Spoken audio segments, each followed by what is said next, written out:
Hogwarts Legacy has been delayed to 2022, and I think there's a chance Avalanche ends up dropping support for the PS4 and Xbox One. It's a question many of you have been asking, and in today's video, we'll break down that potential decision and what I think is going to happen. People of the internet, Retro Raconteur here. If we're meeting for the first time, I'm just a dad who loves games and the stories they tell. We post videos every week here on YouTube, and if you want to stay up to date on all the latest Hogwarts Legacy news, theories, and discussion, then this is the channel for you.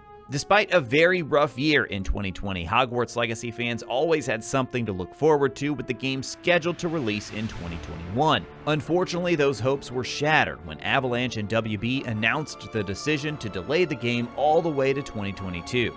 I've already made a couple of videos on the subject, but one of the questions I've continued to see over and over again is what this lengthy delay could mean for the PS4 and Xbox One versions of the game.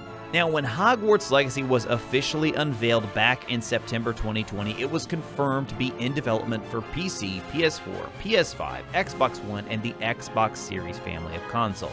Pretty much everything except the Nintendo Switch gets in on the action. Now, to be completely clear, as far as the official word from Avalanche and WB goes, we have heard absolutely nothing about cancellation of old platforms. If you go to the website right now, at least at the time of recording this video, that is, PS4 and Xbox One are still, in fact, listed at the bottom of the website along with the others. Now, we know the game has been in development since at least 2018, so it's safe to say they entered this process planning for this to be a PS4 and Xbox One game. Who knows how much behind-the-scenes knowledge they had of PS5 and Xbox Series X, but we can be fairly confident this game didn't start with those systems at the forefront of their minds. When Hogwarts Legacy was originally slated for 2021, releasing on all these systems made perfect sense. The PS5 and Xbox Series X would have only been out for 1 year, and a very supply-constrained year at that. It made perfect financial sense to release the games on both current-gen and last-gen tech. But now that it's set for 2022 instead, should things change?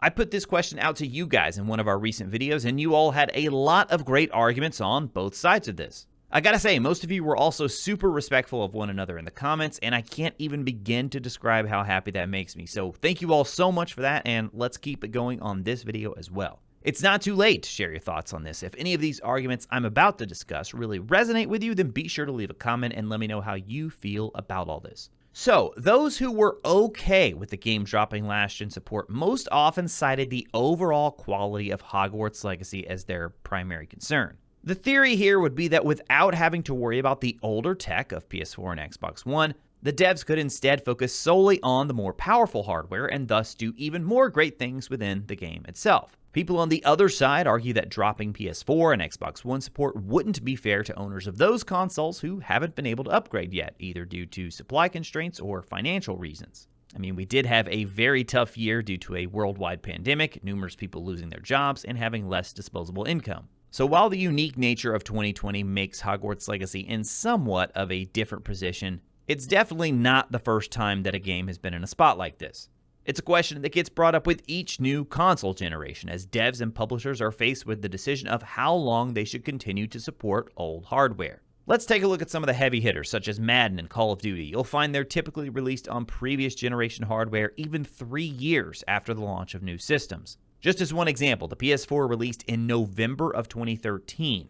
Now, Call of Duty Ghosts was the first game to release on both the PS3 and PS4. The PS3 and Xbox 360 would continue to get the brand new Call of Duty game all the way up until 2016 with Call of Duty Infinite Warfare, which released on only PS4, Xbox One, and PC. If you look at the history of Madden, it follows a similar pattern. But these are, of course, annual, heavy-hitting titles that are surefire sales juggernauts. What about brand new titles? Sure, there are numerous examples out there, but I went straight to WB's history to see what we could find. Let's look at Middle-earth: Shadow of Mordor. This released almost a full year after the launch of the PS4 and still came out on PS3 and Xbox 360, as well as PS4, Xbox One, and PC. 2015's Batman Arkham Knight, however, only released on the newer PS4, Xbox One, and PC. So, when we look to recent video game history, it would appear you can make arguments in either direction on this. I can certainly appreciate the arguments on both sides of this, I really can. However, I don't personally believe it to be an issue of fairness, as some folks were saying in the comments. WB and Avalanche are both companies that have to make decisions in their best interest from a financial standpoint, as they also work to maintain a healthy work environment and strive to make the best game possible. If they feel that keeping this game on the older generation tech is really going to hold it back, then I can totally understand a move to the current gen only. I also saw a few arguments that fans wouldn't want to buy a new system just for one game. By 2022, though, and maybe even late 2022, depending on when Hogwarts Legacy actually does manage to release, I'm not so sure how valid that argument will still be. I mean, for me personally, there are already plenty of exclusive PS5 games out now and scheduled for the rest of 2021 that I'm super excited about. Of course, that number is only going to go up even further in 2022. All that being said, though, I do think it's in the best interest of WB to keep the games on PS4 and Xbox One. I'll explain why.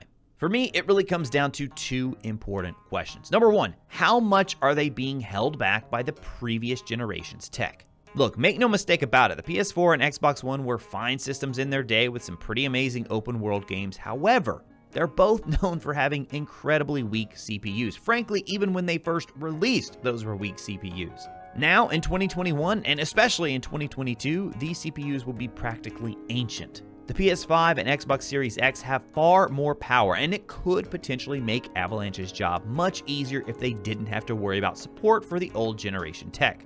Would they be able to make a drastically improved game by focusing solely on the current gen systems? Considering that development actually started on PS4 and Xbox One, I'm not so sure that's actually the case. And unfortunately, that's really only a question that Avalanche would be able to answer truthfully. The second big question to consider is how many PS5s and Xbox Series X's will be out in the wild by mid to late 2022. They certainly don't have any problem selling, but short supply and scalpers continue to be a pretty massive problem. AMD supplies key hardware components for both PS5 and Xbox Series X, and their CEO doesn't expect supply to catch up with demand until at least the second half of 2021.